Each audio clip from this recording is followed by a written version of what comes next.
नमस्कार, मैं धर्मेंद्र कुमार। प्रगति क्लासेस के YouTube चैनल में सभी का बहुत बहुत स्वागत। बात करेंगे टेस्ट सीरीज क्रमांक 13 और इसका पहला प्रश्न है, भारत का सर्वाधिक मैंग्रोव आच्छादित राज्य कौन सा है? तो भारत का सर्वाधिक मैंग्रोव आच्छादित राज्य है बांग्लादेश। बांग्लादेश।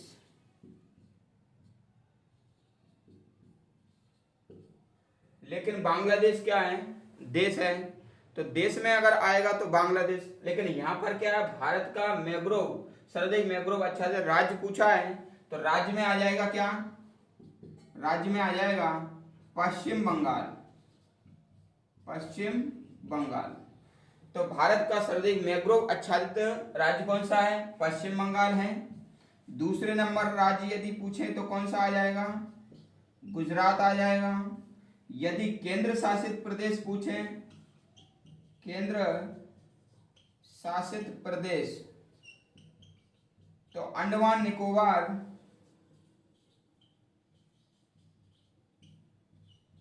में सर्वाधिक मैंग्रोव है।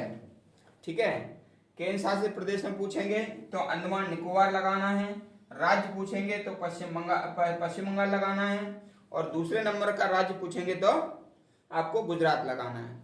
लेकिन यदि देश पूछेंगे कि सबसे ज्यादा मैंग्रोव किस देश में है, तो बांग्लादेश इसका आंसर आ जाएगा। तो यहाँ पर जो प्रश्न है वो राज्य पूछा है, तो इसका आंसर क्या आएगा? पश्चिम बंगाल।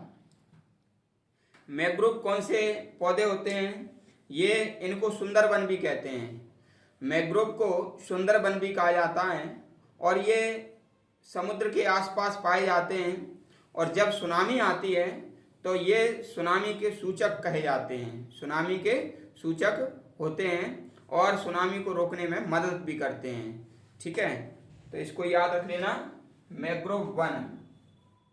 अगला प्रश्न है हमारा, ग्रीन हाउस गैस मीथेन का स्रोत क्या है?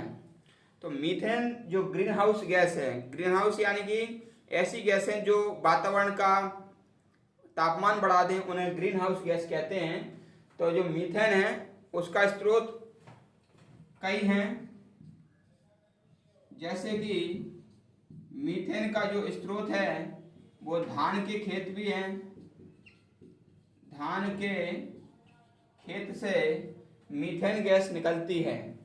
ठीक है, कोयले की खदान से भी निकलती है, जीवाणु अपघटन से भी निकलती है, दलदली स्थान से भी निकलती है। ठीक है, सड़े गले पदार्थों से, जीवाणु अपघटन से, जीवाणु अपघटन तो हो गया है। ठीक है, तो मीथेन गैस इतने चीजों से निकलता है। ठीक है, गोबर में भी मीथेन गैस होती है, और मीथेन गैस को क्या कहते हैं? मार्स गैस कहा जाता है। मीथेन गैस को मार्स गैस कहते हैं, और ये इतने सारे इसके स्रोत हैं मीथेन गैस के, और ये गैस क्या करती है? वातावरण में टेम्परेचर को बढ़ा देती है। अगला प्रश्न देख लेते हैं,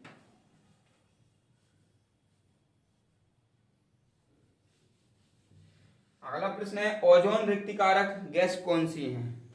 तो ओजोन रिक्तिकारक गैस है वो होती हैं जो ओजोन को नुकसान पहुंचाती हैं। तो ओजोन को नुकसान पहुंचाने वाली गैसें हैं जैसे CFC है, क्लोरोफ्लोरोकार्बन, हेलोन्स है, और कार्बन टेट्राक्लोराइड है। तो यहां पर हम देख लेंगे, ओजोन रिक्तिकारक gas CFC, halons, CCl4, carbon tetrachloride.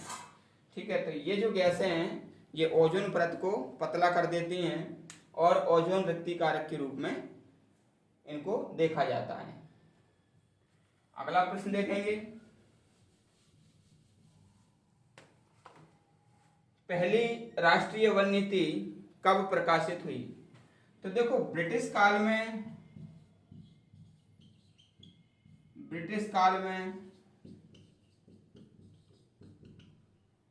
1894 में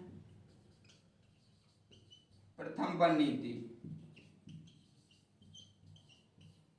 नीति प्रकाशित,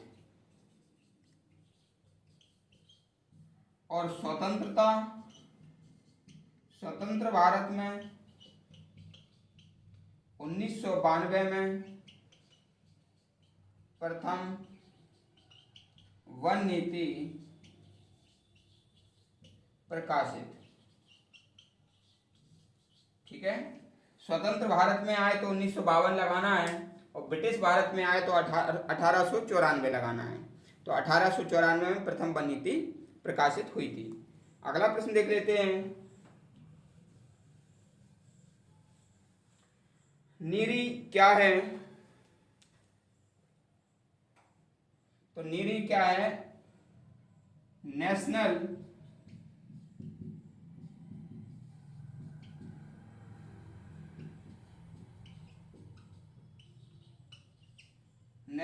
एनवायरमेंट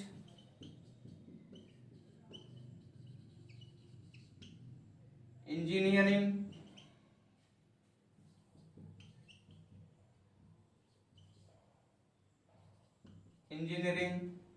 रिसर्च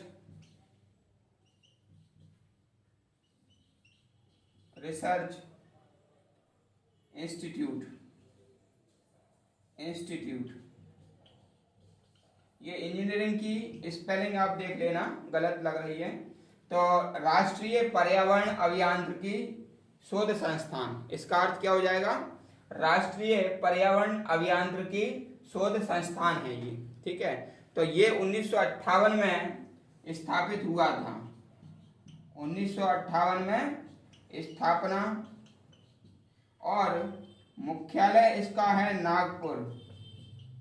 मुख्यालय क्या है इसका? नागपुर है। और वैज्ञानिक एवं औद्योगिक मंत्रालय के अंतर्गत ये कार्य करता है। वैज्ञानिक एवं औद्योगिक मंत्रालय के अंतर्गत ये काम करता है।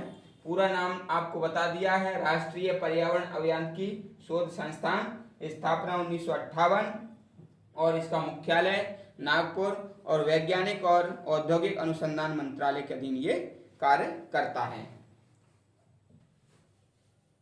अगला प्रश्न देख लेते हैं।